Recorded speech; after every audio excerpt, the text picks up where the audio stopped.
Hey guys, how's it going? I am the ConflictNerd, hello and welcome to The Sims 3. It's been a while, but we're finally back building another house this time. This is my ideal home.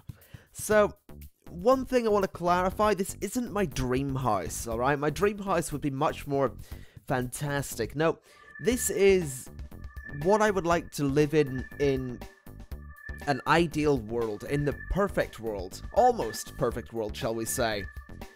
So we're starting off with a pretty basic shape. We're going for a rectangle with a couple of little indents in the front for windows, for the doorway, and for the garage. So the middle set of windows are about to be removed. They're going to go in, that indent goes in a bit further, and we put a door here. So this is our front door. I think it looks pretty good. I like the idea of having the front door just inset a little bit. It will allow us to create a little bit more of a shape, a little bit more of a focused flow on the inside of the building. And that will come later. But for today, we're focusing on the basic structure of the building and some minor landscaping. So, I don't quite know why I decided to do landscaping first, but I did.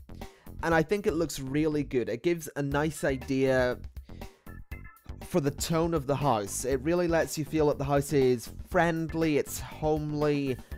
They're not too rich, they're not too poor. It's just a nice place to be. And it's not often that I do well with landscaping, but in this case I'm quite proud of how it turned out. So here we go, beginning the landscaping, moving the mailbox and the trash can off to the side. We have some little mini wall things, I can't remember what they're called, but they're there. And we're using these to basically outline the main path, the areas of garden, and the driveway as well. So we'll put in the driveway now. We use asphalt because, well, asphalt. You can kiss my asphalt. I tried to remove the excess asphalt from the little flower beds, but it didn't quite work. So I just decided to leave it there. It doesn't matter, you don't really see it through the flowers anyway. Speaking of flowers, I feel like I may have gone a little bit over the top with these, and I don't know, I felt at the time like I was going over the top with the amount of flowers that I put into these beds, but I go back and look at it, and I think it looks really good. I actually really like it. I mean, the reason those flowers exist is the way I've been brought up. I've always watched my granddad tending to the garden and making the flowers look as green as possible and getting the grass looking as green as possible and making the thing look really nice. And from some of my earliest memories are me out in the garden with him just working in the garden, and I think that shows here.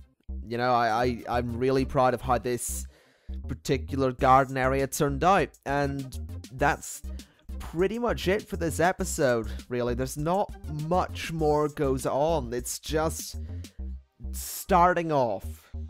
We just start off with the garden. We have our little pond over there. We're gonna put a couple more flowers in this garden over here on the right, and really, folks, that's it. There's not much more to it in terms of the basic structure and the landscaping. This is a bit of a tease, really, as to what you'll be seeing towards the completion of this structure. Either way, folks, this has been episode 1 of me building my ideal house. I have been the ConflictNerd. I hope you've enjoyed it, and I'll see you next time.